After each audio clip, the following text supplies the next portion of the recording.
The wedding invitation slipped from my trembling fingers and fluttered to the kitchen floor like a dying butterfly. Beautiful calligraphy, cream-colored cardstock, gold embossing that caught the afternoon light streaming through my window.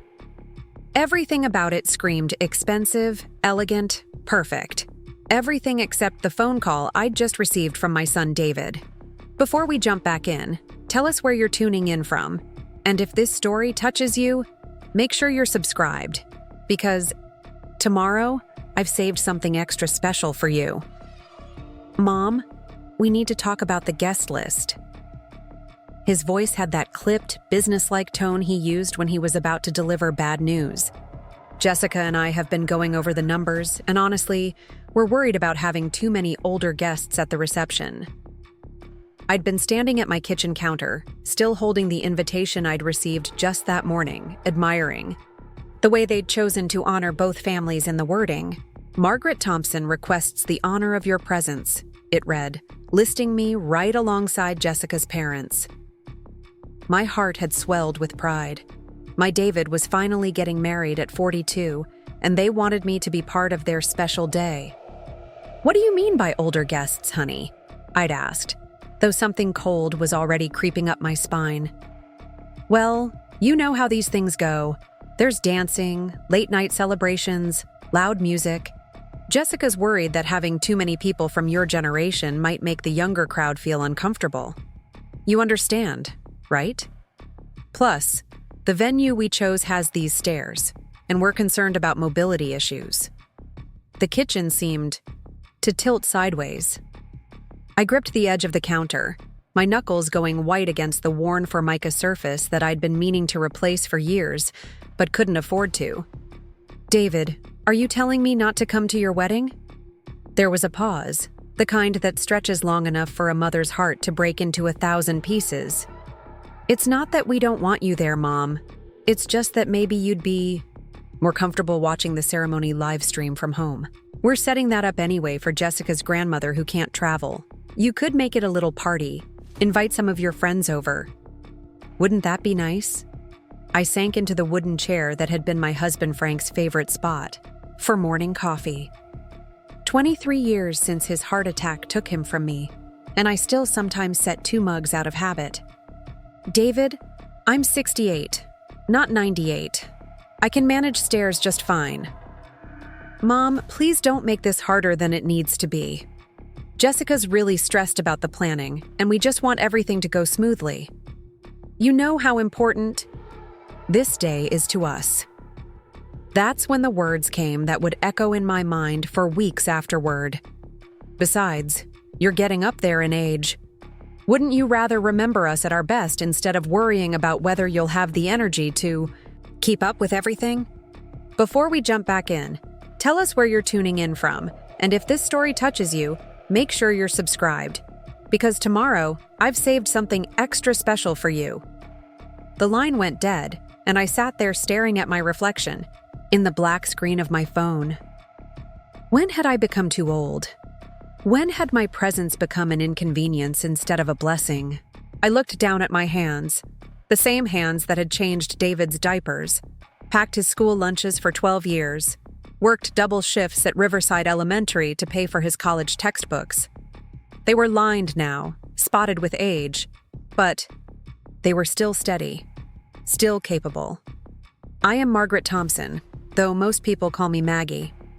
For 35 years, I taught 3rd grade at Riverside Elementary School here in Ohio, watching thousands of children learn to read, to dream, to believe in themselves. I raised my son David as a single mother after my husband Frank died when David was 19. I thought I'd done a good job. David graduated college, got a steady job as an insurance adjuster, bought a beautiful house in the Cedar Hills subdivision. From the outside, we looked like a success story. But sitting in my quiet kitchen that afternoon, surrounded by the silence that had become my constant companion since retirement, I wondered where I'd gone wrong. The house felt larger somehow, the walls echoing with conversations that would never happen, celebrations that I was apparently too old to attend. I picked up the invitation from where it had fallen, smoothing out the slight crease my grip had made in the corner. September 15th, Willowbrook Country Club. Black tie optional. I'd already bought a dress, a lovely navy blue number with 3/4 sleeves that I'd found on sale at Macy's. It was hanging in my closet with the tag still on, waiting for an occasion that would never come. The irony wasn't lost on me. For the past 4 years, ever since David got his promotion and moved into that expensive house, I'd been quietly helping with his mortgage payments. Not the full amount, but $500 every month, transferred from my modest teacher's pension to his account. He'd called it a temporary arrangement when Jessica decided to start her marketing business. Just until they got on their feet, he'd said. Just until Jessica's client base grew. Just until the promotion came through with the bigger salary. That was 48 months ago. $24,000 of my retirement savings. Gone. Money I'd planned to use for the small home improvements this old ranch house desperately needed, for a vacation I'd never taken, for the security of knowing I could handle whatever my golden years might bring. Instead, it had funded their golden life in their golden house with their golden future that apparently had no room for a golden-aged mother. The kitchen phone rang, jarring me from my bitter thoughts. For a moment, hope fluttered in my chest. Maybe David had reconsidered. Maybe he'd realized how cruel his words had been. "Maggie, it's Sarah. I just heard the most wonderful news about David's wedding." Sarah Mitchell had been my closest friend since we'd started teaching at Riverside Elementary on the same day, 37 years ago. She'd retired the same year I did, and we'd maintained our friendship through weekly coffee dates and monthly book club meetings. Her voice bubbled with excitement, making my heart sink even further. I ran into Jessica at the grocery store, and she was just glowing. "September 15th at Willowbrook," she said. "Oh, Maggie, you must be over the moon. Your baby boy finally getting married." I closed my eyes, feeling the weight of humiliation settle over my shoulders like a heavy coat. "Actually, Sarah, there's been a change of plans." "Oh no, they're not postponing again, are they? I know Jessica's been so stressed about getting everything perfect. How could I explain this? How could I tell my dearest friend that my own son had deemed me too old, too burdensome, too embarrassing to include in the most important day of his life?" The words stuck in my throat like broken glass. "They've decided to keep it small," I finally managed. "Very intimate. Just immediate. Family." It wasn't technically a lie, but it felt like one. I was immediate family. I was the woman who'd given birth to the groom, who'd raised him alone, who'd sacrificed so much to give him every opportunity. But apparently, I was the wrong kind of immediate family. "Oh, well, that's disappointing, but I understand. These young couples today, they have such different ideas about weddings than we did. Remember when we got married? The whole neighborhood came." After I hung up with Sarah, I sat in the growing dusk of my kitchen, watching the shadows lengthen across the linoleum floor. The house creaked around me, settling into evening the way it had every night for the past 28 years since Frank and I had bought it. Back then, it had been filled with noise and laughter, with David's friends racing through the hallways, with family dinners around the table that now seated only one. I thought about all the stories I'd planned to tell at David's wedding reception. About the time he'd tried to give the neighbor's cat a bath and ended up soaked and scratched, crying in my arms while I cleaned his wounds with hydrogen peroxide. About his high school graduation, when he'd thanked me in his valedictorian speech for being both mother and father to him. About the night he'd called me from college, homesick and overwhelmed, and I'd driven 3 hours just to take him out, for pancakes, and remind him that he was braver than he believed. Those stories would remain untold now, locked away with all the other memories that apparently had no place in his new life. Jessica didn't want to hear about the boy who'd collected rocks and insisted each one had a special power. She wanted the successful man who could afford a house in Cedar Hills and a wedding at Willowbrook Country Club. The man who'd learned to be embarrassed by his modest beginnings and his aging mother. The phone rang again, and this time the caller. ID showed David's number. My heart leaped despite everything. Maybe he'd changed his mind. Preparing and narrating this story took us a lot of time, so if you are enjoying it, subscribe to our channel. It means a lot to us. Now back to the story. Maybe Jessica had talked sense into him. Maybe the son I'd raised was still in there somewhere, beneath the layers of social climbing and image management. Hi, Mom. Listen, I know our conversation earlier was difficult, but I wanted to follow up on something important. His voice was still businesslike, still distant. Jessica reminded me that we'll need this month's house payment by the 15th. I know it's the same week as the wedding, so I wanted to give you plenty of notice. The words hit me like a physical blow. He'd just disinvited me from his wedding, told me I was too old to be part of his special day, and his next thought was to make sure I'd still send money. I was good enough to fund his lifestyle, but not good enough to witness his happiness. David, I said quietly, do you even remember why I've been helping with your mortgage? Of course, Mom. You wanted to help us get started. And we're grateful, really.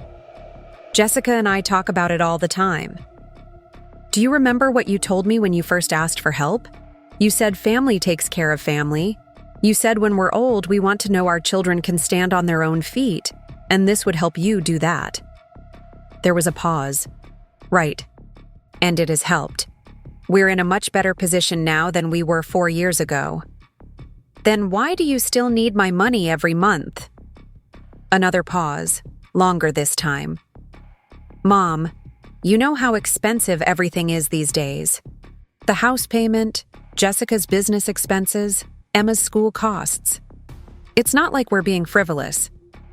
Emma, my 8-year-old granddaughter, David's stepdaughter from Jessica's first marriage. A sweet child who called me Grandma Maggie and always hugged me tight when they visited, which I realized hadn't been in over 3 months. Had Emma been told she was too young for the wedding too? Or was it just me who'd been deemed unfit for their celebration? David, I need to ask. You something, and I want you to think carefully before you answer. If I'm too old to attend your wedding, if my presence would be an embarrassment to you and Jessica, then why am I still young enough to support you financially? The silence stretched so long I thought the call had dropped. When he finally spoke, his voice had lost some of its confidence. Mom, that's not the same thing at all. The money it's private, between family. The wedding is public, with Jessica's work friends and our new neighbors. Image matters in situations like that. Image.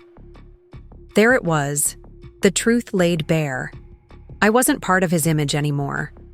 I was a liability, a reminder of simpler times when he'd lived in a small apartment and driven a used car and been happy to bring me to company picnics. Now that he'd climbed higher, I was the weight dragging behind him, the evidence of his humble origins that didn't fit with his aspirational lifestyle. I see, I said, though I could barely speak through the tightness in my throat. I need to go now, David. I'll talk to you later.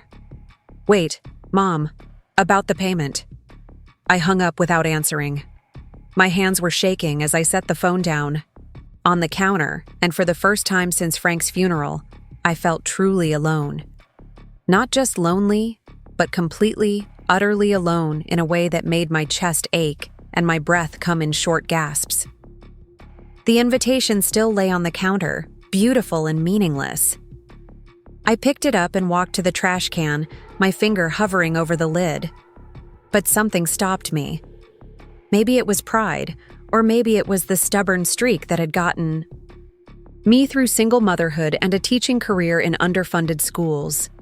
I folded the invitation carefully and placed it in the drawer where I kept important papers. Outside, the streetlights were beginning to flicker on, casting long shadows across Maple Street. Mrs. Rodriguez was walking her little terrier, the same route she'd taken every evening for the 10 years since her husband died. She waved at my kitchen window, and I waved back, wondering if she'd ever been told she was too old for something she'd helped make possible. I thought about calling Sarah back, telling her the truth about what had really happened. But the shame was too deep, too raw. How do you admit that your own child has rejected you? How do you explain that the person you loved most in the world has decided you're no longer worth including in their happiness? Instead, I made myself a simple dinner of soup and crackers, eating alone at the table where I'd fed my son thousands of meals. I thought about the wedding dress hanging in my closet, about the stories I'd planned to share, about the dance I'd imagined having with David to the song that had played at my own wedding so many years ago. But mostly, I thought about the mortgage, payment that was due in 2 weeks, and the pattern that had emerged over the past 4 years. David's house, Jessica's business, Emma's private school, their lifestyle that required my sacrifice. A sacrifice that was appreciated just enough to keep the money flowing, but not enough to earn me a seat at their table when it mattered most. As I washed my single bowl and spoon, I made a decision that would change everything. I didn't know it yet, but that moment at my kitchen sink, with soap bubbles on my hands and tears on my cheeks, was the beginning of the end of being too old for anything. The moon was full that night, casting silver light across my small backyard, where Frank had planted a garden that I'd maintained long after his death. The tomatoes were coming in beautifully, and the marigolds he'd always insisted on planting were bright orange flames in the darkness. He'd have known what to do about David. He'd have found the right words, the perfect balance of love and firmness that had always made our son listen. But Frank wasn't here, and I was on my own. Just like I'd been for 23 years. Just like I'd apparently be for whatever years remained to me. I went to bed that night with the invitation's words echoing in my mind. Margaret Thompson requests the honor of your presence. Honor. When had honoring me become something my own son couldn't afford to do? The morning after David's phone call, I woke with a headache that felt like my skull was being squeezed in a vice. Sunlight streamed through my bedroom curtains, the same faded blue ones I'd hung when David graduated high school. Everything in this house held memories, and today, they all seemed to mock me. I shuffled to the kitchen, my slippers catching on the worn spot in the hallway carpet where countless footsteps had worn the pattern thin. The coffee maker gurgled to life, its familiar sound normally comforting, but today, just another reminder of the routine that had become my entire world. Coffee at 7, breakfast at 7:30, morning news until 8:15. The schedule of someone whose life had become so predictable that her own son could dismiss her without a second thought. The mail slot clinked, and I heard the thud of letters hitting the floor. Bills, mostly. The electric company, the insurance company, the property tax notice that arrived like clockwork every quarter. But wedged between the utility bills was an envelope with Jessica's careful handwriting. My heart did a little skip. Maybe she'd talked sense into David. Maybe this was an apology, a reassurance that, of course, I was welcome at their wedding. Inside was a printout of venue information, catering details, and a note in Jessica's flowing script. Hi, Margaret. Thought you might like to see what we've planned. The menu looks amazing, doesn't it?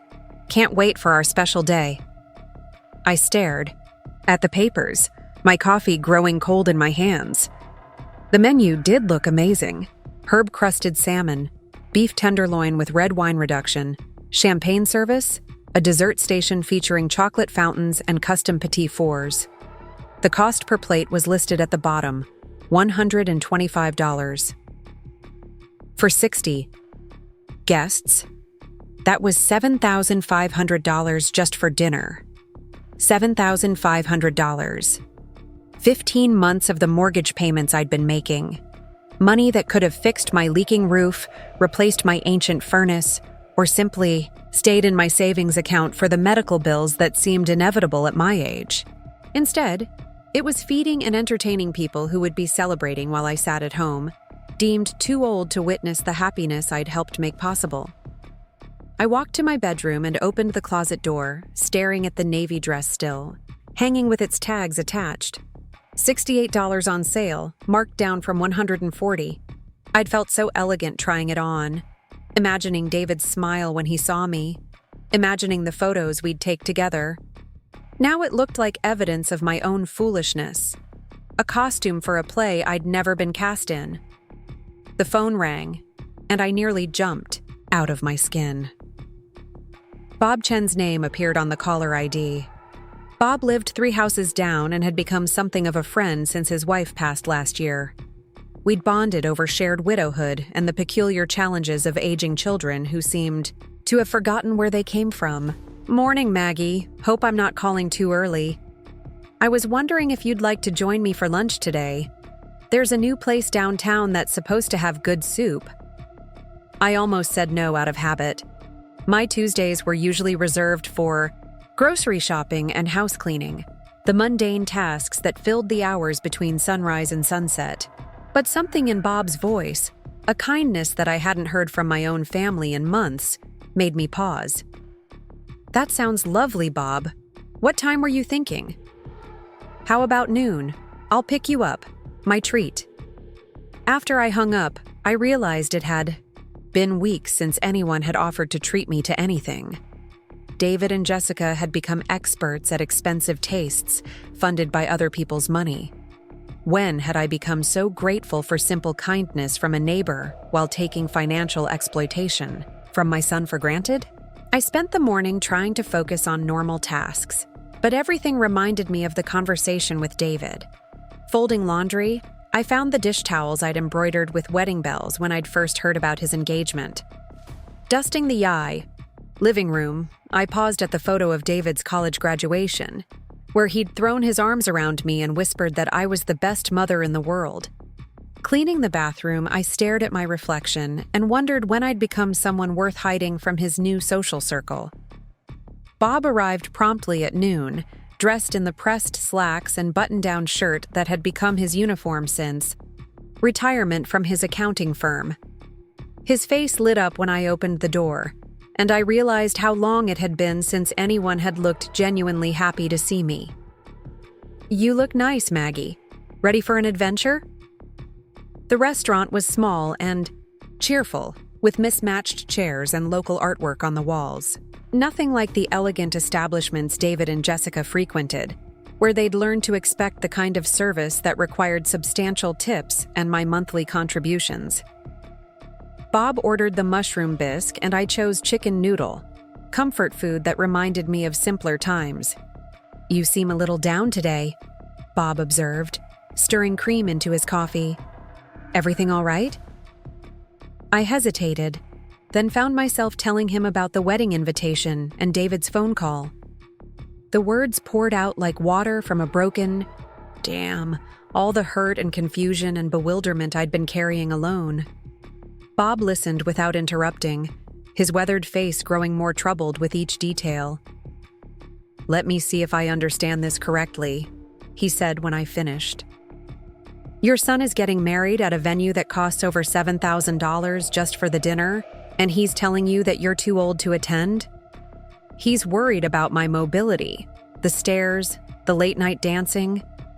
Bob's eyebrows shot up. "Maggie, last month you helped me move a dresser up to my second floor. You walk 3 miles every morning. You volunteer at the food bank every Saturday, hauling boxes and sorting donations. What mobility issues is he talking about?" When Bob put it like that, David's excuse sounded even more ridiculous.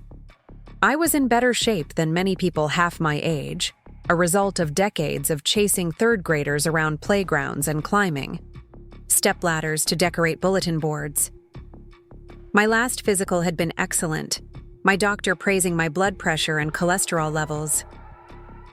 "There's something else," I said quietly. "He's still expecting me to send money for his mortgage payment. $500 every month for the past 4 years. Bob set down his spoon with a clink that sounded like a gavel. $24,000? He needed help getting started. Jessica's business, the house payment, Emma's schooling. It was supposed to be temporary. And now he won't let you attend his wedding because you might embarrass him, but he still wants your money?" Hearing it stated so bluntly made my cheeks burn with shame. How had I allowed this to happen? How had I become so desperate for my son's approval that I'd funded his rejection of me? Maggie, can I ask you something personal? What would happen if you stopped sending that money? The question hit me like a splash of cold water. I'd been so focused on David's financial needs, so worried about disappointing him, that I'd never considered what would happen if I simply said no. I suppose they'd have to figure something else out. And what would happen to you if you kept that $500 every month? I thought about my leaking roof, about the furnace that wheezed through every winter, about the savings account that had dwindled to almost nothing. I thought about the trips I'd never taken, the small luxuries I'd denied myself, the security I'd sacrificed for a son who apparently considered me a burden. I could finally fix things around the house, maybe even take a vacation. When's the last time you took a vacation, Maggie? I had to think about it. Frank and I went to Niagara Falls for our anniversary. That was 25 years ago. Bob shook his head sadly. You've been supporting a grown man's lifestyle while denying yourself basic pleasures for 25 years? Not 25 years, just 4. The mortgage help, I mean. But you've been putting his needs first for 25 years, maybe longer. The soup suddenly tasted like cardboard in my mouth. Bob was right, and I knew it. Even after David moved out, even after he got married the first time and divorced, even after he'd established his career and started earning good money, I'd continued to be his safety net. Emergency car repairs, down payment help, business loan co-signing. I'd been so proud of being a mother who could still help her adult child that I'd never noticed when helping became enabling. What would you do? I asked Bob. If it were your son? Bob was quiet for a long moment, staring into his coffee cup. My relationship with Peter isn't perfect, but I can tell you this much. If he ever told me I was too old to attend his wedding while still expecting me to pay his bills, there would be a very serious conversation about priorities and respect.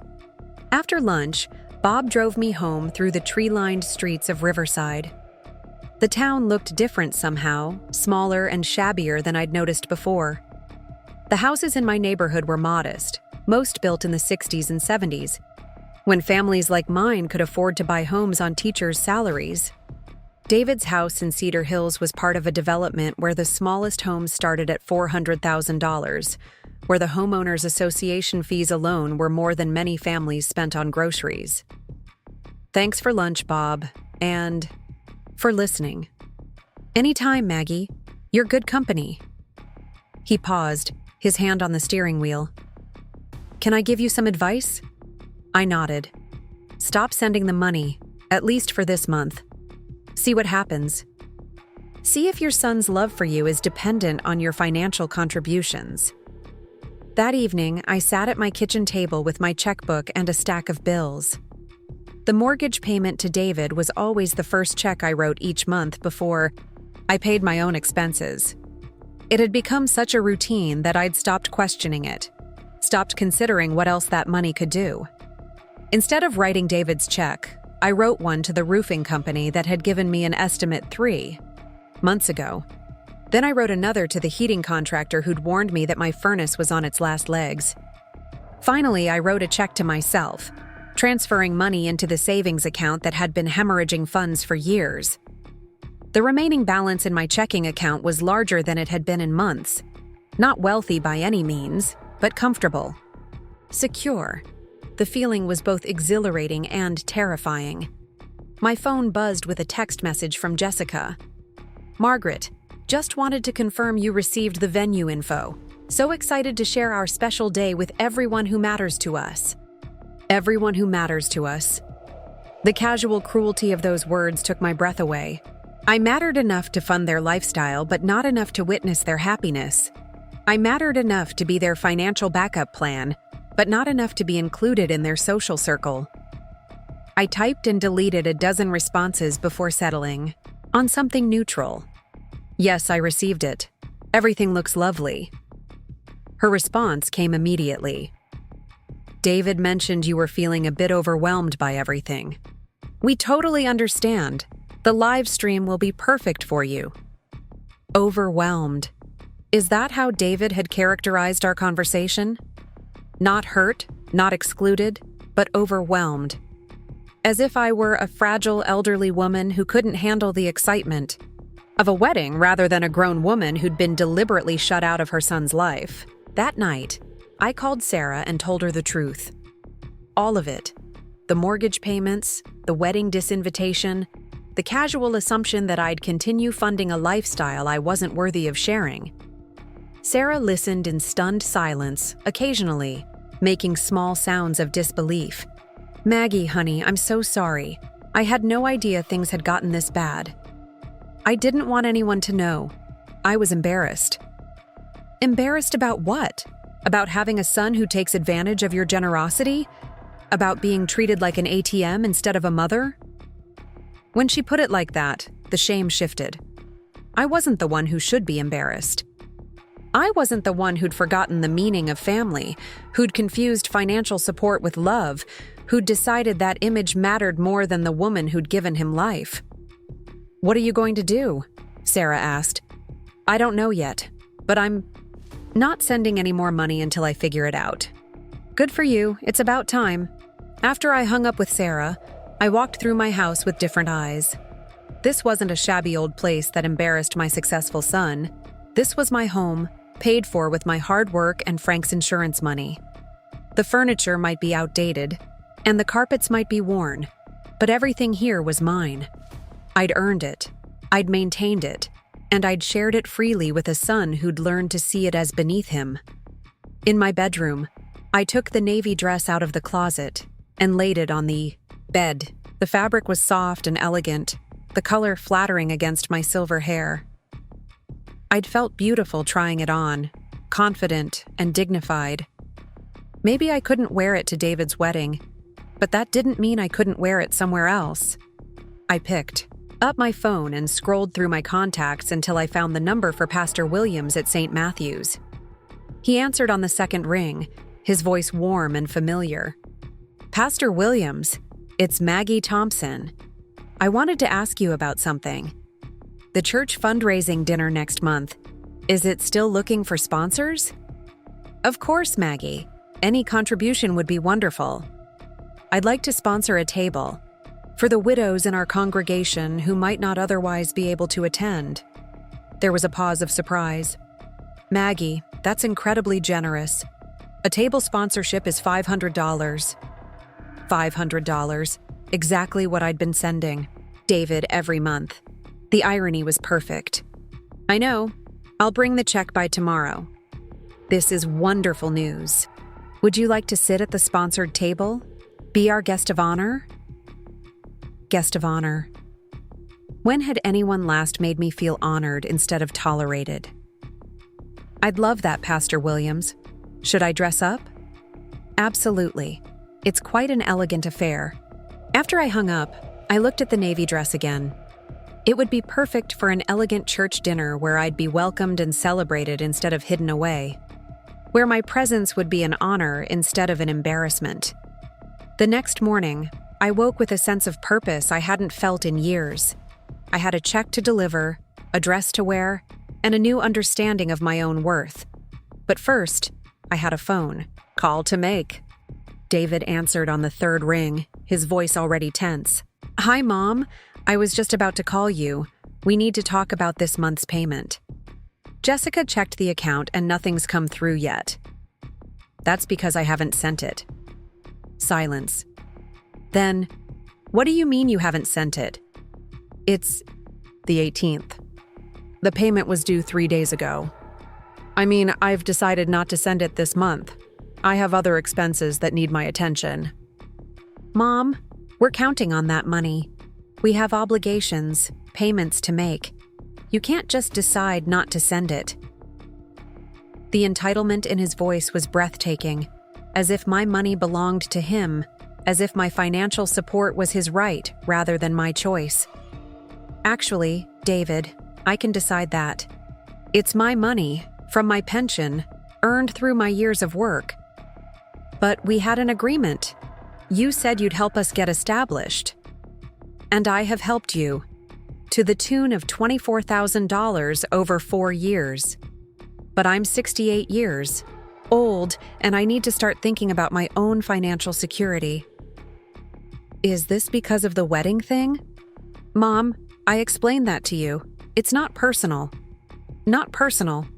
Being told you're too old to attend your son's wedding isn't personal. Being asked to fund a celebration you're not worthy of attending isn't personal. Being treated like a checkbook instead of a mother isn't personal. David, let me ask you something. If I'm too old to be seen at your wedding, if my presence would be embarrassing to you and Jessica, then why am I still young enough to work to support your lifestyle? Another long pause. I could almost hear him scrambling for an answer that would make sense, a justification that would allow him to keep taking my money while rejecting my presence. Those are two completely different things, Mom. Are they? Because from where I'm sitting, it looks like you want my financial support but not my company. You want my money but not my love. You want me to pay for your happiness while being excluded from it. That's not fair. Fair? The word came out sharper than I'd intended. David, what's fair about telling your mother she's too old to attend your wedding? What's fair about expecting her to fund a lifestyle she's not good enough to witness? What's fair about taking $24,000 from a retired teacher's savings while complaining about her age and mobility? I could hear Jessica in the background, her voice sharp and urgent, though I couldn't make out the words. Look, Mom, maybe we can work something out about the wedding. Let me talk to Jessica. Don't bother. I wouldn't want to overwhelm anyone with my presence. Mom, please don't be like this. Like what? Like someone who expects to be treated with basic respect by her own son. Like someone who refuses to fund her own exclusion. The money's not about the wedding. It's about family helping family. You're right, David. It is about family helping family. And family includes showing up for each other, not just financially but emotionally. It includes respect and inclusion and love that doesn't come with conditions. I hung up before he could respond, my hands shaking with adrenaline and anger, and something that felt surprisingly like relief. For the first time in 4 years, I'd said no. For the first time in longer than I could remember, I'd stood up for myself. The phone rang again immediately, but I didn't answer. It rang 4 more times over the next hour, David's name appearing on the caller ID each time. I let every call go to voicemail, not ready to hear whatever justifications or manipulations he'd prepared. Instead, I got dressed in my best slacks and blouse, applied lipstick for the first time in weeks, and drove to St. Matthew's to deliver my check. Pastor Williams greeted me with genuine warmth, his face lighting up when I handed him the sponsorship payment. Maggie, this is wonderful. The ladies you're sponsoring will be so grateful. I'm grateful too, Pastor. Grateful to be able to help people who would appreciate the gesture. On the way home, I stopped at the grocery store and bought ingredients for a real dinner. Not the simple soups and sandwiches I'd been living on lately, but the kind of meal I used to make when David was young and Sunday dinners mattered. Pot roast with vegetables, homemade rolls, apple pie from scratch. I was going to cook for myself, not because I was expecting company, but because I deserved good food and careful preparation and the satisfaction of creating something beautiful. I was going to set the table with my good china, light candles, and dine like the lady I'd always been, but had somehow forgotten I was worth being. As I arranged groceries in my cart, my phone buzzed with a text from David. Mom, we need to talk. This isn't just about us. Think about Emma. Think about her future. Emma. Of course they'd bring up Emma, the sweet granddaughter who'd become another tool for emotional manipulation, another reason I should empty my savings account for people who'd decided I was too old to be part of their lives. I typed back, I am thinking about her future. I'm thinking about what kind of example we're setting about how family members should treat each other. His response was immediate. You're being unreasonable. We'll call you tonight to work this out. No, I thought, putting my phone away without responding. We won't work this out tonight or any other night until you understand that I'm not just a source of funding. I'm a human being who deserves respect and inclusion and love that isn't conditional on my bank balance. That evening, I cooked my elaborate dinner and ate it slowly, savoring every bite. The pot roast was perfect, the rolls golden and warm, the pie a masterpiece of flaky crust and tender apples. I ate by candlelight with classical music playing softly, treating myself to the kind of evening I'd always imagined wealthy people enjoyed. But I wasn't wealthy. I was just a retired teacher who'd finally remembered that she was worth more than her monthly contributions to someone else's dream life. I was worth good food and candlelight and respect and inclusion in the joys she'd helped make possible. The phone rang during dessert, but I didn't answer. Whatever David and Jessica had to say could wait until I was ready to hear it. For tonight, I was going to enjoy my pie and my music and my own company, surrounded by the things I'd worked for and the home I'd built and the dignity I was finally learning to protect. 3 days passed without contact from David or Jessica, and I found myself sleeping better than I had in months. The constant anxiety about making ends meet had lifted, replaced by something I barely recognized as peace. My checking account showed a balance that actually covered my monthly expenses with money left over. A situation so foreign, it felt like discovering a $20 bill in an old coat pocket. Thursday morning brought an unexpected visitor. I was tending to Frank's marigolds when a sleek black SUV pulled into my driveway. Jessica emerged wearing a cream-colored pantsuit that probably cost more than my monthly grocery budget. Her expression carefully composed in what I'd learned to recognize as her dealing with difficult people face.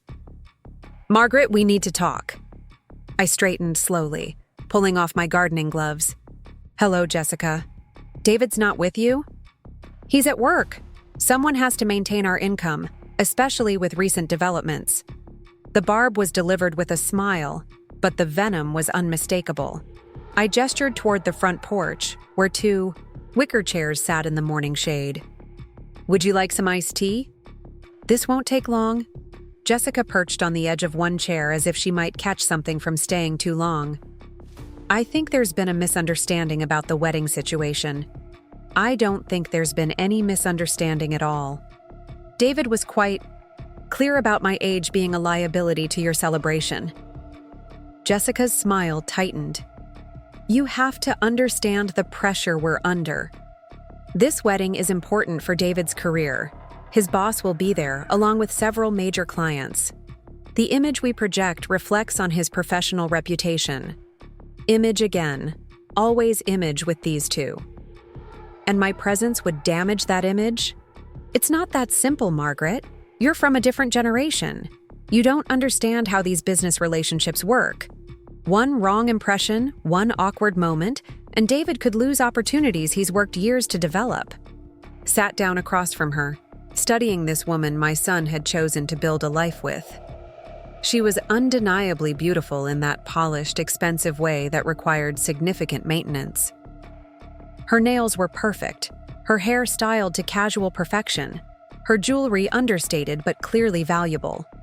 Everything about her screamed success and sophistication, the kind of woman who belonged at country club weddings and corporate dinner parties. "Jessica, I taught school for 35 years. I know how to behave in social situations." "Of course you do, but this is different. These are younger people, successful people. They have different expectations, different ways of socializing. You'd feel out of place, and honestly, that would make everyone uncomfortable." The casual cruelty of her words hit me like a slap. She wasn't even trying to be diplomatic anymore, wasn't bothering to dress up her rejection in concern for my feelings. I was simply beneath the social standards she required, an embarrassment to be managed rather than a person to be loved. "I see. And the mortgage payments? Do those meet your social standards?" Jessica's composure cracked slightly. "That's completely different.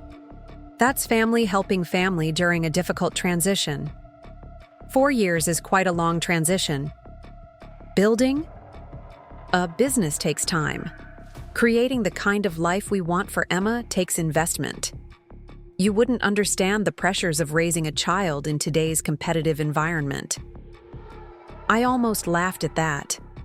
I'd raised David as a single mother on a teacher's salary, working summers to afford his school clothes and taking on tutoring jobs to pay for his college application fees. I'd packed his lunches every day for 12 years, because we couldn't afford the cafeteria meals, and I'd sewn Halloween costumes because store-bought ones were beyond our budget. But apparently, none of that qualified me to understand the pressures of modern parenting. "How much does Emma's private school cost?" I asked. $15,000 a year, but that's an investment in her future. The connections she's making now will benefit her for life. $15,000, 30 months of mortgage payments, money that could have fixed every problem in my aging house or funded a comfortable retirement, instead going to ensure that an 8-year-old girl had access to the right social connections. The irony was breathtaking. "And you feel that investment is more important than treating her grandmother with basic respect?" Jessica's eyes flashed with anger. "Don't you dare try to manipulate me with guilt about Emma. We're doing what's best for our family, which includes making smart financial decisions about our future." Smart financial decisions like expecting a 68-year-old retired teacher to subsidize your lifestyle indefinitely? You offered to help. David. Didn't force you into anything. You're right, I did offer. But I offered to help my son get established, not to become a permanent funding source for people who consider me too embarrassing to be seen in public. Jessica stood abruptly, smoothing her perfect pantsuit. "I can see you're determined to be difficult about this. David thought you might be reasonable, but clearly you're going to make this complicated. What's complicated about expecting to be treated like family instead of like a bank account?" "The mortgage payment is due tomorrow, Margaret. David's already had to explain to the bank why this month's payment was late. His credit rating could be affected if this continues. Then perhaps it's time for David to take responsibility for his own financial obligations." Jessica's mask slipped completely, revealing the calculating woman underneath. "You're really going to do this? You're going to destroy your relationship with your son over money?" "I'm not the one destroying the relationship, Jessica. I'm not the one who decided that love comes with conditions, that family support only flows in one direction, that age makes someone unworthy of respect. David will be devastated. David will be fine. He's a grown man with a good job and expensive tastes. It's time he learned to fund those tastes himself." After Jessica left, I sat on my porch for a long time, watching the neighborhood come to life around me. Mrs. Rodriguez walked her terrier, waving cheerfully as she passed. The Hendersons across the street were washing their car, their teenage son complaining loudly about missing a video game session to help with chores. Normal families doing normal things, treating each other with casual affection and respect.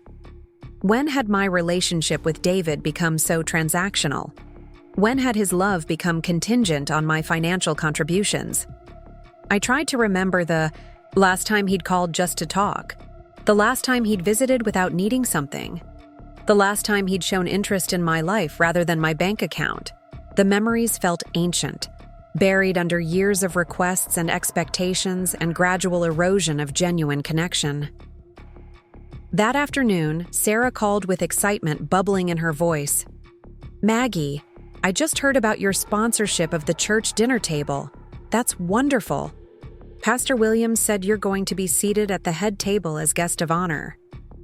It felt like the right thing to do. Those ladies have been struggling since their husbands passed, and they deserve a nice evening out.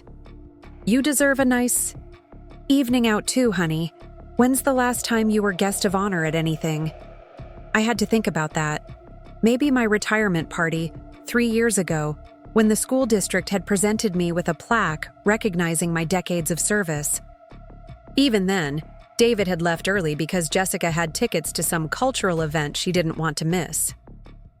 "I bought a new dress," I told Sarah, surprising myself with the admission. "Well, not new exactly, but new to me." Navy blue with 3/4 sleeves. That sounds lovely. You'll be the most elegant woman there. That evening, I treated myself to a bubble bath with the expensive bath salts I'd been saving for a special occasion. As I soaked in the lavender-scented water, I reflected on Jessica's visit and her casual dismissal of my worth. She'd made it clear that I was useful as a funding source, but liability as a person, too old and unsophisticated for their elevated social circle. But sitting in my own bathtub, in my own house, surrounded by the life I'd built through hard work and sacrifice, I didn't feel old or unsophisticated. I felt like a woman who'd been foolish enough to let other people define her value, who'd been generous to the point of self-destruction, who'd confused enabling with loving. The phone rang as I was getting out of the bath, David's name flashing on the caller ID. I almost didn't answer, but something made me pick up. "Mom, Jessica told me about your conversation today. I think you misunderstood what she was trying to say." "I understood perfectly, David. She made it quite clear that I'm not good enough for your social circle, but I'm still expected to fund your lifestyle. It's not about being good enough. It's about fit. These people we're socializing with now, they have different backgrounds, different interests. You'd be bored. So you're protecting me from boredom by excluding me from your wedding? I'm protecting you from feeling uncomfortable. And I'm protecting our relationship from potential awkwardness." The rationalization was breathtaking. He'd convinced himself that rejecting me was actually an act of love, that humiliation was protection, that exclusion was kindness. "David, let me tell you what would make me comfortable. Being treated like your mother instead of your creditor. Being included in your important moments instead of being hidden away. Being respected instead of being taken for granted." "Mom, you're blowing this out of proportion. The wedding is one day. Our relationship is forever. Is it? Because right now our relationship seems to consist of you asking for money and me providing it. When did we last have a conversation about anything else?" There was a long pause. "We talk all the time." "About what? Your needs, your problems, your financial pressures? When did you last ask about my life, my health, my dreams?" Another pause, longer this time. "I care about all those things." "Do you? When's my birthday?" "David? What? My birthday? When is it?" "Mom, that's not fair. I'm bad with dates." "It's next month, August 15th. I'll be 69. Did you know that?" Silence. "Did you know I've been having chest pains? That I've been to the cardiologist twice this year? That I lie awake at night worrying about what would happen to me if I got really sick?" "Mom, you never told me about chest pains." "When would I have told you? During our monthly conversations about mortgage payments? During your visits to pick up checks? When exactly do we talk about my life instead of your financial needs?" "I didn't know you were sick." "I'm not sick, David. I'm aging. I'm facing the realities that come with being almost 70 years old, and I'm doing it alone because my son has decided I'm too old to be part of his life." "That's not what I decided." "Isn't it? You've decided I'm too old for your wedding, too out of touch for your social circle, too embarrassing for your professional contacts. But somehow I'm not too old to work to support your lifestyle. The money isn't about work, it's your pension. A pension I earned by working for 35 years. Money I was saving for my old age, for medical bills and home repairs and the security that comes with having something set aside for emergencies. We can pay you back." "When, David? When will you pay me back? After the wedding that costs more than most people make in a year? After Emma finishes private school? After Jessica's business becomes profitable? After you finish paying for the house that's apparently too good for me to visit?" "Mom, please don't do this." "Do what? Stand up for myself? Expect to be treated with respect? Refuse to fund my own exclusion from your life? You're my mother. I love you. Then act like it. Show up for my birthday. Call me just to talk. Include me in your life instead of just your financial planning. Treat me like family instead of like a business relationship." "I do treat you like family." "No, David. You treat me like a resource. Family gets invited to weddings. Family gets included in celebrations. Family gets treated with respect and love and consideration." I hung up before he could respond, my hands trembling with emotion and exhaustion. The conversation had drained me, but it had also clarified something important. This wasn't just about money or weddings or social status. This was about fundamental respect, about being valued as a person rather than as a provider. The next day, I received a certified letter from David's mortgage company. My stomach dropped as I signed for it, fearing some kind of legal action. Instead, it was a form letter thanking me for my years of reliable co-payment assistance and informing me that due to recent missed payments, they would be contacting the primary borrower about revised payment arrangements. Co-payment assistance. I wasn't even listed as a co-borrower, despite providing nearly half the monthly mortgage payment for 4 years. I was just assistance, a helpful supplement to their primary income, as disposable as any other optional service. But what struck me most was the phrase, primary borrower. David was fully capable of making these payments himself. His salary had increased substantially since the mortgage began, and Jessica's business was reportedly thriving. They didn't need my money to survive. They wanted it to maintain a lifestyle they'd grown accustomed to funding with other people's resources. That afternoon, I drove to the bank where I'd maintained my accounts for over 20 years. Margaret Patterson, the branch manager, greeted me warmly and listened as I explained my situation without naming names or going into embarrassing details. "Mrs. Thompson, what you're describing is unfortunately common. Adult children who've become dependent on parental support often have difficulty adjusting when that support is withdrawn, even when they're financially capable of independence. I feel guilty about stopping the payments. What if they really need the help?" Margaret pulled out a calculator and started running numbers. "You've been providing $6,000 a year in assistance. Based on what you've told me about their income and expenses, they can absolutely afford their obligations without your help. They may need to adjust their lifestyle or spending priorities, but they won't face genuine hardship." "And what about my financial situation? With that $6,000 staying in your accounts, plus the money you're no longer spending on gifts and extras for them, you could fully fund your home repairs, build back your emergency savings, and even take that vacation you mentioned. Your retirement would be significantly more secure." The numbers were stark and clear. I'd been sacrificing my financial security to fund their comfort, enabling them to live beyond their means while struggling to maintain my own modest lifestyle. The guilt I'd been carrying wasn't justified. I wasn't abandoning them in their time of need. I was protecting myself from their greed. That evening, I made a list of everything I wanted to do with the money I'd been sending to David.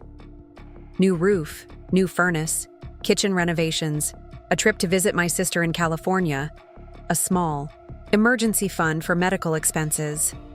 The list filled an entire page, representing years of deferred maintenance and denied pleasures. At the bottom of the page, I wrote, "Wedding gift for David and Jessica, $0." For the first time in years, that felt exactly right. The phone rang as I was finishing my list. Emma's name appeared on the caller ID, and my heart softened immediately. Whatever issues I had with David and Jessica, Emma was innocent in all of this. "Grandma Maggie, Mommy said I should call you." "Hello, sweetheart. How are you doing?" "I'm okay. Mommy and Daddy have been arguing a lot. Something about money and weddings and you being mad." My chest tightened. "I'm not mad at you, Emma. You know that, right?" "I know. But Mommy said you might not want to see me anymore because you're angry with Daddy." The manipulation was breathtaking. They were using an 8-year-old child to guilt me into compliance, feeding her fears about losing her grandmother to pressure me into continuing my financial support. "Emma, Listen to me very carefully. I love you no matter what. Nothing that's happening between the grown-ups changes how much I love you. But you're not coming to the wedding. That's right, I'm not. Because you're too old?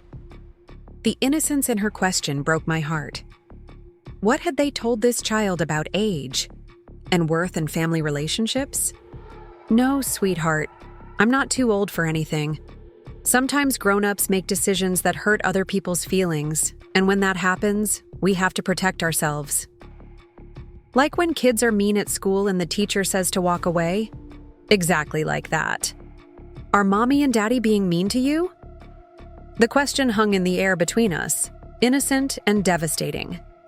How do you tell a child that her parents are using her as emotional leverage, that they've decided their grandmother isn't good enough for their social circle, that they value money more than family relationships? Sometimes grown-ups disagree about important things, Emma. That doesn't mean anyone is bad, but it does mean we need to make choices about how we want to be treated. I wish you were coming to the wedding. I wanted to dance with you. Tears stung my eyes.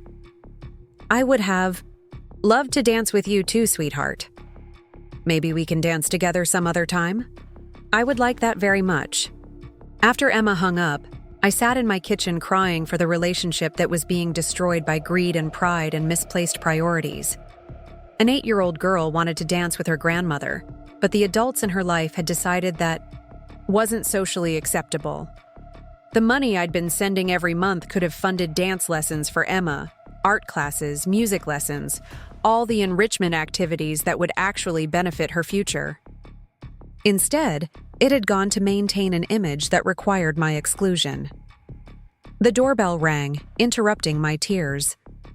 Through the peephole, I saw David standing on my front porch, looking haggard and desperate. He was holding flowers, grocery store, daisies that looked wilted in the evening heat. I opened the door but didn't invite him in. Mom, we need to fix this. Emma's upset. Jessica's stressed about the wedding planning, and I'm caught in the middle. You're not caught in the middle, David. You created this situation. I brought you flowers. I can see that. Can we talk, please? I stepped aside and let him into the living room, the same room where I'd rocked him to sleep as a baby, where we'd watched cartoons on Saturday mornings, where I'd helped him with homework and listened to his teenage problems. Now it felt like a courtroom where we were arguing our case to a jury of memories. Mom, I've been thinking about what you said, about respect and inclusion and all that. Maybe we can work something out. What kind of something? Maybe you could come to the ceremony. Just the ceremony, not the reception. That way you'd be part of the important moment, but we wouldn't have to worry about the social dynamics at the party. The offer was insulting in its calculated inadequacy. I could witness the vows but not celebrate afterward. I could see them get married but not share in their joy. I could be included in the religious part, but excluded from the fun. David, do you hear yourself? You're offering to let me attend half of my son's wedding as if that's some kind of generous compromise. It's better than nothing, is it? Is half an invitation better than no invitation? Is conditional inclusion better than honest exclusion? Mom, I'm trying to find a solution here. The solution is simple, David. Treat me like your mother instead of like an obligation. Include me fully or admit that you don't want me there. Stop pretending this is about my comfort or my mobility or my social skills. What do you want me to say? I want you to tell me the truth. Do you want me at your wedding or not? He was quiet for a long moment, staring at his hands. When he finally looked up, his expression was defeated. I want you there, but Jessica doesn't. She thinks you'll say something inappropriate or dress wrong or somehow embarrass us in front of her family and our friends. There it was. The truth. Finally. Jessica had decided I was a liability, and David had chosen his wife's comfort over his mother's feelings. The mortgage payments had bought me tolerance, not love. Financial support had purchased acceptance, not inclusion. Thank you for being honest, I said quietly. So what now? You stop helping us and we lose everything we've worked for? You won't lose everything, David. You'll lose the lifestyle you've become accustomed to funding with my money. You'll have to live within your actual means instead of supplementing your income with mine. The house payment alone is $3,000 a month. Then maybe you bought too much house. We can't exactly downsize now. We have Emma to think about, and her school district and our professional image. Professional image again. Always image with these people. David, I'm 68 years old. My roof leaks, my furnace is dying, and my savings account has been depleted funding your professional image. When do I get to worry about my own needs instead of yours? You're our safety net. I was your safety net. Past tense. It's time for you to build your own financial security instead of depleting mine. He stood to leave. The wilted daisies, forgotten on my coffee table. At the door, he turned back with one final attempt at manipulation. Mom, if you do this, if you really cut us off, things between us will never be the same. I looked at my son, this man I'd raised and loved and sacrificed for, and realized that things between us had already changed irrevocably. The moment he'd chosen money over relationship, image over inclusion, conditions over love, we'd crossed a line we could never uncross. You're right, David. Things will never be the same. But maybe that's exactly what needs to happen. The morning after David's visit, I woke with a clarity I hadn't felt in years. The wilted daisies still sat on my coffee table, their drooping heads a perfect metaphor for the relationship they'd been meant to repair. I gathered them up and tossed them in the garbage, then opened every window in the house to let in fresh air and sunlight. For too long, I'd been living in the shadow of other people's expectations, tiptoeing around other people's comfort zones, sacrificing my own needs to meet other people's demands. Today, that ended. I made myself a proper breakfast, not the usual toast and coffee I'd been settling for. Scrambled eggs with cheese, bacon, fresh orange juice, and toast with the good jam I'd been saving for company. If I was worth feeding other people well, I was worth feeding myself well too. While I ate, I made a phone call to Tom Anderson, the elder law attorney Margaret Patterson at the bank had recommended. His secretary scheduled me for an appointment that afternoon, and I spent the morning gathering every financial document I could find. Bank statements, pension paperwork, the deed to my house, insurance policies, and most importantly, 4 years of canceled checks made out to David. The drive to Tom's office took me through downtown Riverside, past the elementary school where I'd spent most of my adult life. The building looked smaller now, shabbier around the edges, but seeing it filled me with pride rather than nostalgia. I'd made a difference there, touched hundreds of young lives, earned respect and affection through hard work and dedication. Those children had never found me too old or too embarrassing to include in their celebrations. Tom Anderson's office was in a converted Victorian house near the courthouse, its rooms filled with dark wood furniture and law books that suggested competence and permanence. Tom himself was probably my age, with silver hair and kind eyes behind, wire-rimmed glasses. He listened to my story without interruption, occasionally taking notes on a yellow legal pad. Mrs. Thompson, what you're describing is unfortunately common in my practice. Adult children who've become financially dependent on elderly parents often resist any attempt to establish boundaries around that support. I feel like I'm being punitive by cutting off the money, but I also feel like I'm being taken advantage of. Let me ask you this. If you weren't providing financial support, would your son still want a relationship with you? The question hit like a punch to the stomach because I already knew the answer. When had David last called just to check? On me? When had he last visited without needing something? When had he last shown interest in my life rather than my bank account? I don't think so, I admitted quietly. Then what you have isn't a relationship, it's a transaction. And transactions can be terminated when they're no longer beneficial to all parties. Tom explained my options with patient thoroughness. I could establish a revocable trust to protect my assets, create a formal loan agreement if I chose to continue helping David, or simply stop the payments and let them handle the consequences. He also mentioned something that made my blood run cold. Mrs. Thompson, given the substantial amount you've contributed over 4 years, and given their apparent unwillingness to include you in family activities, I'd recommend documenting everything carefully. Sometimes adult children who've been cut off financially attempt to claim elder abuse or diminished capacity to regain control over a parent's resources. You think they might claim I'm not mentally competent? It's a possibility. The fact that you're here today, asking thoughtful questions and making rational decisions about your financial future, suggests otherwise. But it's wise to be prepared. I left Tom's office with a thick folder of documents and a new understanding of just how vulnerable I'd become. By depleting my savings to fund David's lifestyle, I'd put myself at risk not just financially, but legally.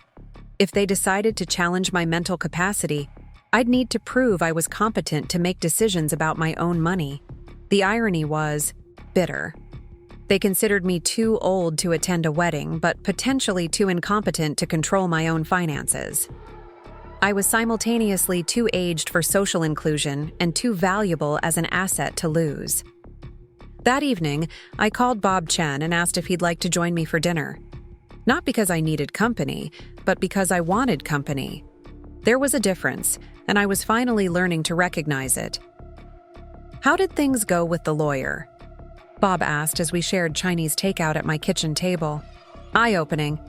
He helped me understand that what I thought was generosity was actually enabling dependency. "And how do you feel about that?" Angry, sad, but also relieved. For the first time in years, I feel like I'm making decisions based on what's best. For me instead of what's expected of me. Bob raised his glass of iced tea and a mock toast. "To enlightenment, however late it arrives." "To enlightenment," I agreed, clinking my glass against his. The next morning brought a surprise that shouldn't have been surprising at all. Jessica arrived at my door with Emma in tow, the little girl clutching a handmade card with, "I love you, Grandma Maggie," written in crayon across construction paper. "Margaret, we need to discuss this situation like adults," Jessica said, ushering Emma into my living room before I could object. "This has gone on long enough." Emma ran to me, with the innocent enthusiasm of childhood, wrapping her arms around my waist and looking up at me with David's eyes. My heart melted despite my resolve. "I made you a card, Grandma Maggie. Mommy helped me spell everything right." "It's beautiful, sweetheart. Thank you." Jessica positioned herself strategically so that Emma was between us, a human shield in designer children's clothing. "Emma, tell Grandma Maggie what we talked about in the car." The little girl looked confused. "About how you're sad because Grandma's mad at Daddy." "That's right. And what did we say about families?" "That families help each other even when they're mad." I knelt down to Emma's level, ignoring Jessica's satisfied smile. "Emma, do you remember what I told you on the phone? About how sometimes grown-ups need to protect themselves when other people aren't being kind?" Emma nodded seriously. "Well, sometimes helping someone too much can actually hurt them. It can make them think they don't need to take care of themselves." "Like when I do everything for my dolls and they never learn to brush their own hair?" "Exactly like that." Jessica's face flushed with anger. "Emma, why don't you go look at the books on Grandma's shelf while we talk?" Once Emma was out of earshot, Jessica dropped all pretense of civility. "Using a child to manipulate me into compliance? Really, Jessica?" "I'm not manipulating anyone. I'm trying to save our family from your selfishness." "My selfishness? I've given you $24,000 over 4 years. And we've given you purpose. Before we came along, what did you have? An empty house? A lonely retirement? No one who needed you. We gave you a reason to matter." The cruelty of her words took my breath away.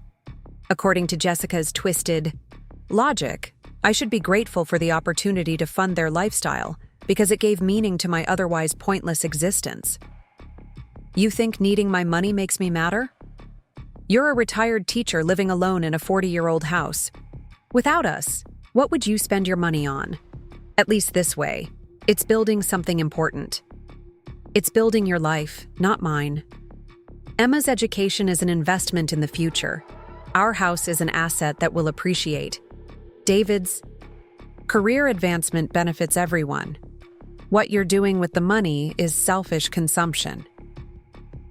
I stared at this woman who had somehow convinced herself that taking my retirement savings was actually doing me a favor. In her mind, I was too old and irrelevant to have legitimate needs of my own. My money was wasted on my comfort, but well spent on their ambitions. Jessica, I want you to leave. Take Emma and go. We're not finished talking. Yes, we are. I won't be contributing to David's mortgage anymore. I won't be funding your lifestyle or Emma's expensive education or your social climbing. Find another way to pay for the life you've chosen. Jessica's mask finally slipped completely. You, bitter old woman. Do you have any idea what you're destroying? David works 60 hours a week to build something meaningful, and you're sabotaging everything because your feelings got hurt. I'm not sabotaging anything. I'm protecting myself from people who value my money more than my presence. Fine, but don't expect to have any relationship with Emma when this is over. We won't expose her to someone who abandons family when things get difficult. The threat hung in the air between us like a blade. Emma, innocent and trusting, was being weaponized to force my compliance. Love for my granddaughter was being used as leverage to continue my financial exploitation. Emma, I called softly. Come here, sweetheart. The little girl bounded over, still holding one of my old photo albums. I found pictures of Daddy when he was little. He was so cute. He was, wasn't he? Emma, I want you to remember something very important. No matter what happens between the grown-ups, I love you very much. That will never change. I love you too, Grandma Maggie. And if you ever need anything, if you ever want to talk to me or see me, you tell your teacher at school to call me. Can you remember that? Emma nodded solemnly, not understanding the significance but sensing the importance. After they left, I sat in my quiet house feeling drained but oddly victorious. Jessica had overplayed her hand, revealing the true nature of their relationship with me. I wasn't family to be cherished. I was a resource to be managed. Emma wasn't my granddaughter to love. She was a tool for emotional manipulation. But knowing the truth, however painful, was better than living in denial. That afternoon, I drove to Willowbrook Country Club. I'd never been inside, though I'd driven past it countless times on my way to other parts of town. The building was impressive in that understated way that screamed expensive, all stone and glass and perfectly manicured landscaping. I parked near the entrance and walked into the elegant lobby, where a young woman in a navy blazer greeted me with professional warmth. Good afternoon. How may I help you? I'm inquiring about a wedding reception scheduled for September 15th. Thompson Martinez.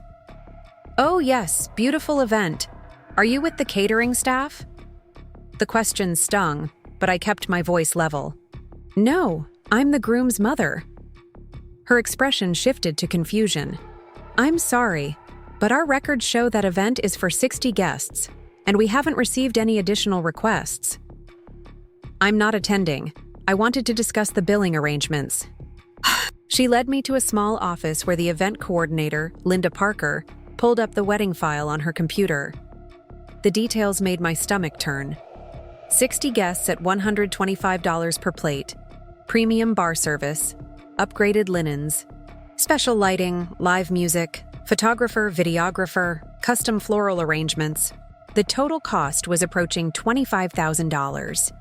$25,000. Everything I'd given them over 4 years, plus interest. Mrs. Thompson, I'm a bit confused about why you're here. The billing is set up to charge Mr. Thompson's credit card. with backup payment arrangements already in place. What kind of backup arrangements? Linda checked her notes.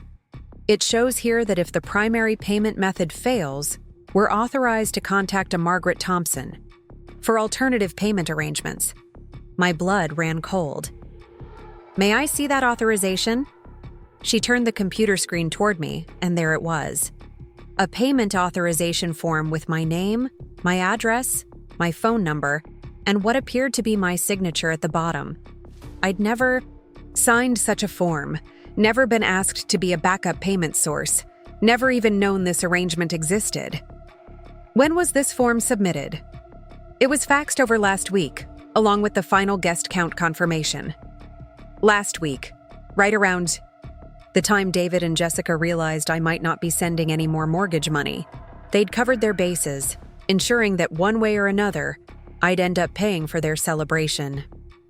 This signature isn't mine, I said quietly. Linda's expression grew concerned.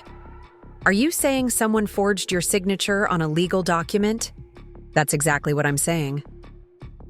Within an hour, I was sitting in Tom Anderson's office again, this time with photocopies of the fraudulent authorization form.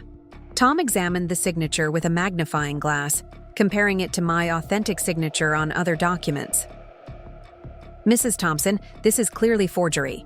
The handwriting doesn't match, and the signature formation is completely different from your authentic samples. What does this mean? It means your son and daughter-in-law committed fraud. They've attempted to use your identity to secure payment guarantees for their wedding expenses without your knowledge or consent. What can I do about it?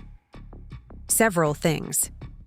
First, we contact Willowbrook immediately to remove the fraudulent authorization. Second, we document everything for potential criminal charges. Third, we consider whether you want to pursue civil litigation for identity theft and fraud. The room seemed to spin around me. My own son had forged my signature to ensure I'd be financially responsible for a wedding I wasn't allowed to attend. The betrayal was so complete, so callous, that I struggled to process it. Tom, I need to ask you something, and I need you to be completely honest. Am I being foolish?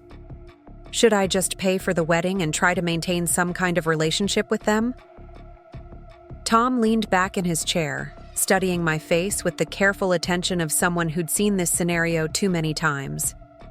Mrs. Thompson, in my 40 years of practicing law, I've learned that people show you who they are through their actions, not their words.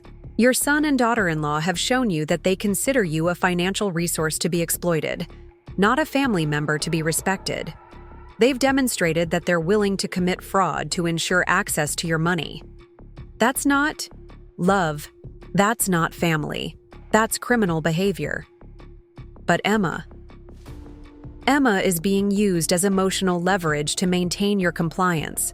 A loving family doesn't threaten to cut off grandparent access as punishment for financial independence. That evening, I called the Willowbrook Country Club and spoke directly with Linda Parker. Mrs. Parker, this is Margaret Thompson. I need to formally revoke any payment authorization that bears my name for the Thompson-Martinez wedding.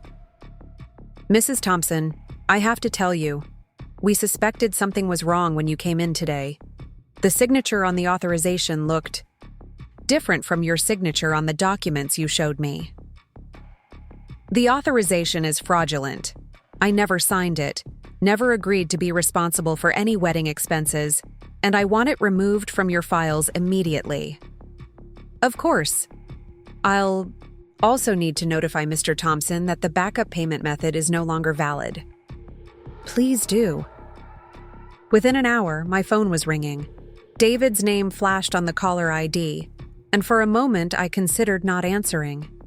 But this conversation needed to happen. Mom, what the hell do you think you're doing? The country club just called and said you revoked some payment authorization. What payment authorization? The one where you forged my signature to make me responsible for your wedding expenses. Silence. David, did you really think I wouldn't find out? Did you think you could commit fraud and I'd just go along with it? Mom, it wasn't fraud. It was a safety net. We knew the card might not go through for the full amount, and we didn't want any problems on our wedding day. So, you forged my signature without my permission to make me financially responsible for a wedding I'm not invited to attend. You're making this sound criminal. It's family helping family. It is criminal, David. Forging someone's signature on a legal document is a felony. Using someone's identity without their consent is identity theft. You wouldn't really press charges against your own son. The assumption in his voice that family relationships provided immunity from consequences for criminal behavior was breathtaking. He'd committed fraud so casually, so confidently, that he couldn't imagine facing real penalties for his actions. David, you've stolen from me. You've lied to me. You've excluded me from your life while demanding access to my money. You've used your daughter as emotional blackmail. You've forged my signature on legal documents. At what point do I stop calling you my son and start calling you a criminal? Mom, please, we can work this out. Maybe you could come to the wedding after all. We could figure something out. Too little, too late. The invitation that should have been freely given from love was now being offered as a bribe to maintain access to my money. No, David, we can't work this out. You've shown me exactly who you are and what our relationship means to you. I'm done. Being your safety net, your backup plan, your emergency fund. What about Emma? What about your granddaughter? Emma deserves better than parents who use her as leverage for financial manipulation. And I deserve better than a son who values my bank account more than my presence in his life. If you do this, if you really cut us off, don't expect us to take care of you when you're old and sick. The threat was meant to terrify me, to remind me of my vulnerability and dependence. Instead, it clarified everything. David saw our relationship as transactional even in my future decline. My care would be conditional on my continued financial contributions. David, I'm already old. And if I get sick, I'll handle it the same way I've handled everything else for the past 23 years since your father died. On my own. Mom. Goodbye, David. When you're ready to treat me like your mother instead of your creditor, when you're ready to include me in your life instead of just your financial planning, call me. Until then, we have nothing to discuss. I hung up and immediately called Tom Anderson's emergency number. Tom, I want to file criminal charges for the forged signature, and I want to explore a restraining order to prevent further harassment. Are you sure about this, Mrs. Thompson? Once we file criminal charges, there's no going back. I'm sure. They need to understand that actions have consequences, even for family members. That night, I sat in my quiet house with a cup of tea and my photo albums, looking at pictures of David as a child. The sweet boy who'd brought me dandelions and called them flowers. The teenager who'd hugged me after his graduation speech. The young man who'd promised to take care of me when I got old. When had that boy become a man who'd forge his mother's signature to pay for a party she couldn't attend? When had love become so conditional, so transactional, so tied to financial benefit? I closed the albums and put them away. Those pictures were of someone who no longer existed, if he ever really had. The David I'd raised, the David I'd loved, the David I'd sacrificed for, wouldn't have done what this David had done. Tomorrow I would press charges against my own son. Tomorrow I would protect myself from the people who were supposed to protect me. Tomorrow I would choose my own well-being over their comfort. But tonight, I grieved for the relationship that had died not in a moment of anger, but in years of gradual erosion. One demanded payment at a time. The police detective who took my statement was a woman about David's age named Detective Sarah Chen. No relation to my neighbor Bob, despite the shared surname. She listened to my account with professional detachment, occasionally asking for clarification or additional documentation. When I handed her the photocopied authorization form with the forged signature, her expression hardened. Mrs. Thompson, identity theft involving family members is unfortunately common, but that doesn't make it less serious. The amount involved here, combined with the deliberate deception, puts this in felony territory. I still can't believe my own son would do this. Financial abuse of elderly family members often involves people the victim trusts most. Your son knew you well enough to approximate your signature and had access to your personal information. That level of betrayal makes these cases particularly difficult emotionally. She explained the process that would follow. David and Jessica would be contacted by investigators, probably within the next few days. They'd have opportunities to explain their actions, though forgery was difficult to defend when the evidence was clear. If charges were filed, there would be court appearances, possible plea negotiations, and potentially serious consequences for their professional licenses and reputations. Detective Chen, what happens if they claim I'm mentally incompetent and gave them permission to use my signature? That's why I'm glad you came forward now, while you're clearly thinking rationally and making sound decisions. We'll document your mental state today, and your attorney can provide additional evidence of your competency. The fact that you discovered the fraud yourself and took appropriate action actually works in your favor. 2 days later, I was in my garden when Bob Chen hurried over from his house, his face grave. Maggie, there are police cars at David's house, 3 of them. I stood slowly, brushing soil from my hands.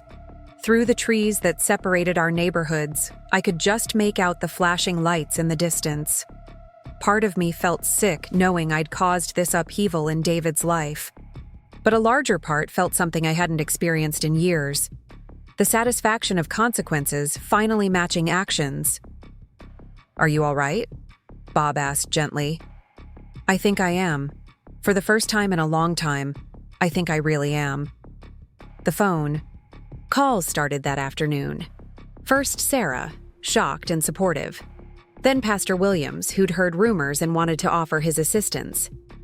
Several former colleagues from the school district called, having heard through the small-town grapevine that something serious was happening with the Thompson family. David called that evening, his voice tight with controlled fury. "Mom, do you have any idea what you've done? Jessica's been arrested. They came to her office in handcuffs. Her business partners are asking questions. My company is conducting an internal investigation because of the criminal charges. Emma saw the police, cars, and she's asking why Mommy was crying. I'm sorry Emma had to see that." "Sorry Emma had to see that?" "Mom, you've destroyed our lives over a misunderstanding about wedding payments." "It wasn't a misunderstanding, David. You forged my signature on a legal document. That's a crime. It was a precaution. We were protecting you from potential embarrassment if the payment went through unexpectedly." Even facing criminal charges, he was still spinning the narrative to make himself the victim and me the beneficiary of his deception. The capacity for self-delusion was breathtaking. "David, stop. Just stop. You committed fraud because you wanted to ensure access to my money for a wedding you wouldn't let me attend. There's no other interpretation that makes sense." "Fine. You want the truth?" "Yes. We used your signature because we knew you'd refuse to help with the wedding after the invitation situation. But we were going to pay you back." "When? When? Were you going to pay me back? After 4 years of mortgage payments you never paid back? After $24,000 you've never even acknowledged as a loan? We would have worked something out. David, you're 42 years old. You make over $80,000 a year. Jessica's business is profitable. You don't need my money to survive. You want it to maintain a lifestyle you can't actually afford. And what's wrong with wanting better things for our family? Nothing, if you earn them yourselves. Everything, if you steal them from your mother." The conversation ended with David hanging up on me, but not before delivering one final threat that chilled me to the bone. "Mom, you've made a huge mistake. When this is over, when the lawyers are done and the courts are finished, you're going to be all alone. Emma will grow up thinking her grandmother abandoned her family. Is your pride really worth that?" That night, I lay awake thinking about Emma. Not the Emma who'd been coached to manipulate me, but the real Emma who'd hugged me tight and wanted to dance at a wedding I couldn't attend. Was I sacrificing my relationship with her to punish her parents? Was I letting pride destroy the one pure relationship left in this mess? But by morning, I'd reached a different conclusion. Emma was learning from watching how her parents treated people. If I continued to accept abuse and exploitation, in the name of maintaining access to her, what lesson was I teaching? That love means accepting mistreatment?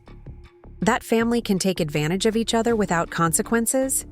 That women should sacrifice their dignity to avoid conflict? No. Emma deserved to learn that people should be treated with respect, that love doesn't come with financial conditions, that standing up for yourself isn't selfish. If her parents chose to cut off our relationship rather than examine their own behavior, that was their choice and their loss.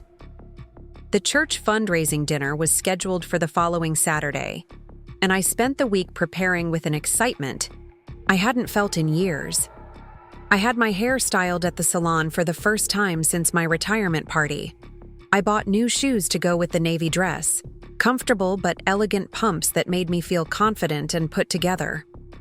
I even splurged on a manicure, something I'd never done before in my life.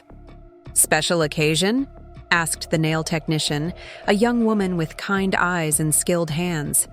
"I'm being honored at a church dinner for sponsoring a table for widows who couldn't otherwise afford to attend." "That's beautiful. You must be very generous." I'm learning to be generous to the right people for the right reasons. Friday evening brought an unexpected visitor. I was reading on my front porch when a taxi pulled up to my house and Emma climbed out, followed by a woman I didn't recognize. Emma ran up my front steps and threw herself into my arms before anyone could stop her. "Grandma Maggie, I missed you so much." "Emma, sweetheart, what are you doing here?" The woman who'd accompanied her was about my age, with silver hair and a gentle face. She introduced herself as Patricia Martinez, Jessica's mother. "Mrs. Thompson, I hope you don't mind the intrusion. Emma has been asking about you constantly, and frankly, I wanted to meet the woman who's caused such an uproar in my daughter's life. I'm not sure what Jessica has told you about the situation. She's told me her version, but I've been married for 45 years and raised 3 children, and I know the difference between a family disagreement and financial abuse. May we sit down?"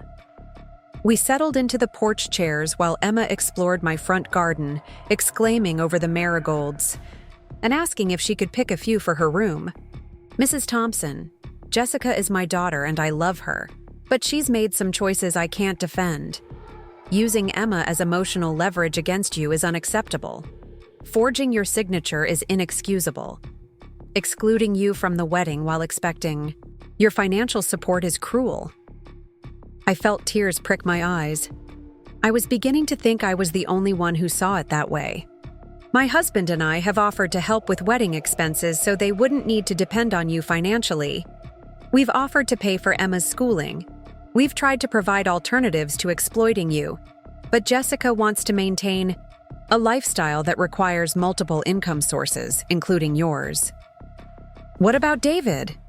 Patricia sighed deeply. "David is a follower. He's always been weak-willed, and Jessica is very persuasive. But that doesn't excuse his behavior. A man who would forge his mother's signature for wedding money isn't a man I'd want my daughter to marry." "Are you having second thoughts about the wedding?" "I'm having second thoughts about enabling their financial irresponsibility.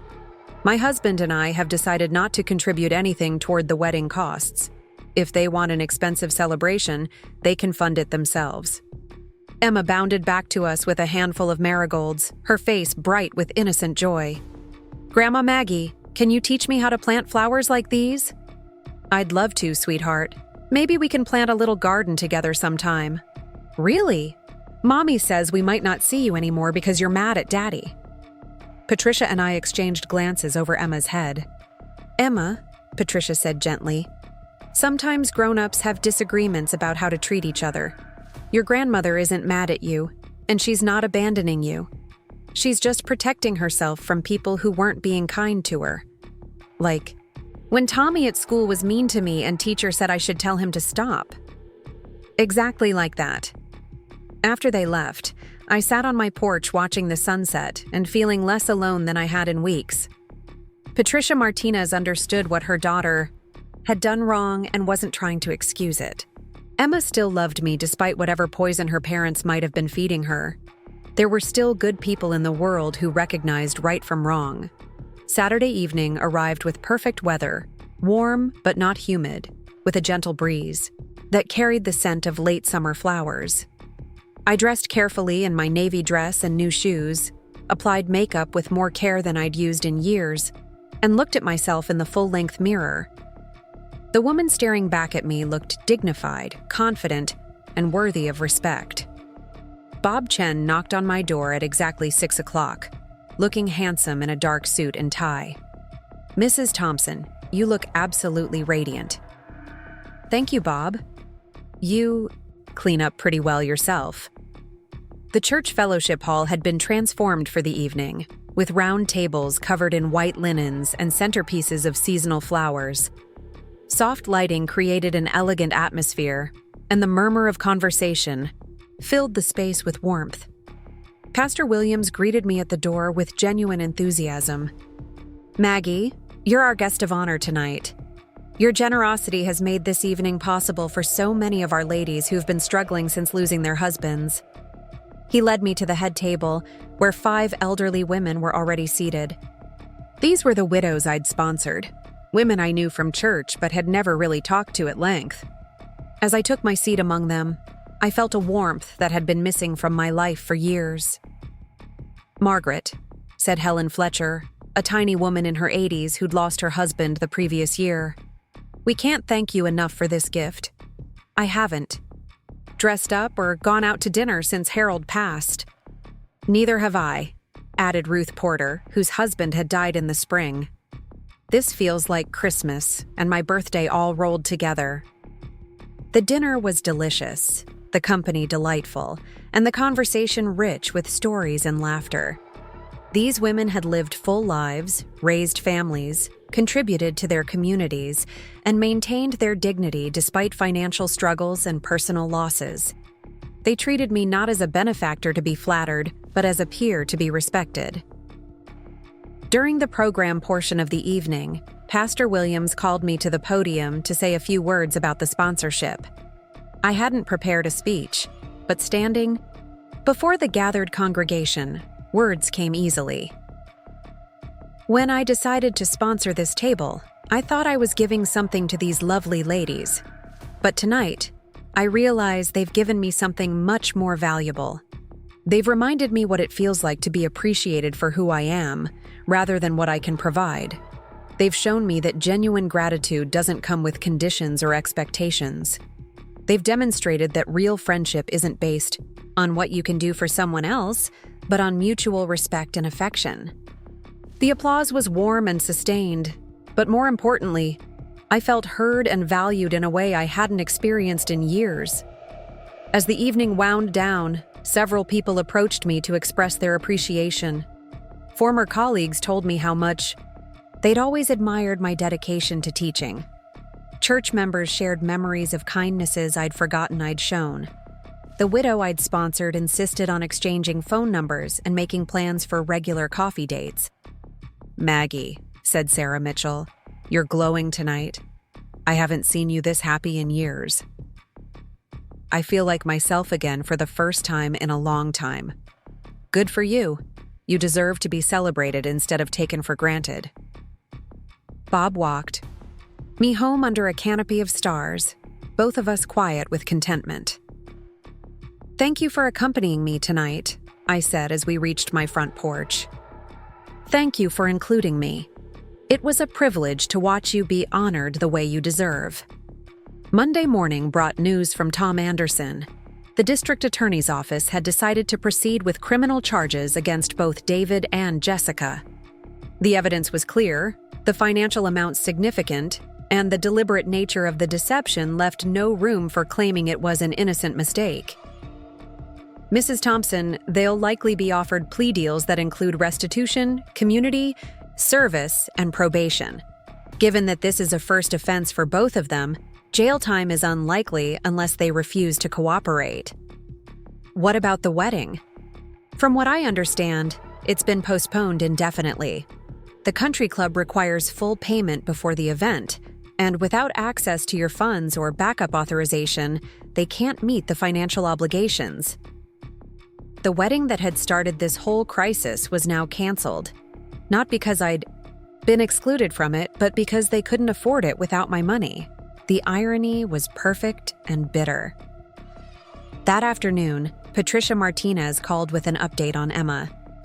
She's staying with us for a few weeks while David and Jessica sort out their legal situation. I wanted you to know that she asks about you every day, and I've told her the truth in age-appropriate terms.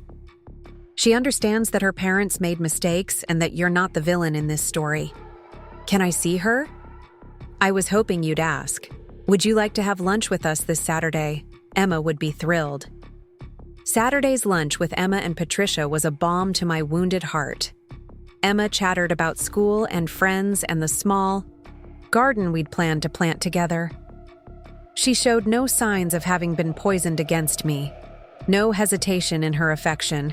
No confusion about who was at fault for the family upheaval. Grandma Maggie, are you still going to teach me about flowers? Absolutely. In fact, I bought some bulbs we can plant for spring blooms. What kind of bulbs? Tulips and daffodils. They'll sleep all winter under the soil and then surprise us with beautiful flowers when the weather gets warm. Like a secret garden? Exactly like a secret garden. Over the following weeks, a new routine developed. Emma spent Saturday afternoons with me, helping in the garden, learning to bake cookies, playing board games, and just enjoying the kind of uncomplicated relationship I'd thought was lost forever. Patricia often joined us, and I found myself with something I hadn't expected. A real friendship with someone who understood both the joys and challenges of loving difficult adult children. The criminal case moved slowly through the court system, but the immediate effects were swift and severe. David was placed on administrative leave pending the outcome of his company's internal investigation. Jessica's business partners dissolved their partnership rather than risk their reputations. The expensive house in Cedar Hills went on the market, as they struggled to meet mortgage payments without my monthly contributions. I felt no satisfaction in their financial struggles, but I felt profound relief that I was no longer responsible for solving problems they'd created themselves. My savings account was growing again. My house repairs were completed. I'd even booked a trip to visit my sister in California, the first vacation I'd planned in over 2 decades. 3 months after the church dinner, I received a letter that surprised me more than anything that had happened yet. It was from David, handwritten on plain paper, with none of the entitled demand I'd grown accustomed to in his communications. Mom, I know I have no right to ask for your forgiveness, and I'm not writing to ask for money or help or anything else you've given me for years. I'm writing because I finally understand what I did to you, and I'm ashamed. The criminal charges, the lost job, the financial pressure, all of that is justice. But the real consequence is knowing that I treated the woman who sacrificed everything for me like she was worth nothing more than her bank account. I'm in therapy now, trying to understand how I became someone who could forge his mother's signature and then convince himself he was protecting her. I'm learning about entitlement and emotional abuse and the difference between love and control. I don't expect you to forgive me. I don't expect you to trust me again. I just want you to know that I finally see what I did, and I'm sorry. The letter was signed simply David, with no demands, no requests, no conditions. For the first time in years, it sounded like it came from the son I'd raised rather than the stranger he'd become. I folded the letter carefully and placed it in my desk drawer. Maybe someday I'd be ready to respond. Maybe someday we'd find a way back to each other that didn't involve my money or his need for financial support. Maybe someday Emma would have both her grandmother and her father in her life without having to choose between them. But for now, it was enough to know that David was finally facing the truth about what he'd done. It was enough to know that consequences had led to self-reflection rather than just resentment. It was enough to know that the man I'd raised might still exist somewhere underneath the layers of entitlement and selfishness. That evening, I called Bob Chen and invited him to dinner. Not because I needed company, but because I enjoyed his friendship. Not because I was lonely, but because I was content and wanted to share that contentment with someone who valued my presence rather than my contributions. As I prepared a meal for someone who appreciated it rather than expected it, I reflected on the journey that had brought me to this point. 6 months ago, I'd been funding my own exclusion from my son's life, sacrificing my security for his comfort, accepting crumbs of affection in exchange for substantial financial support.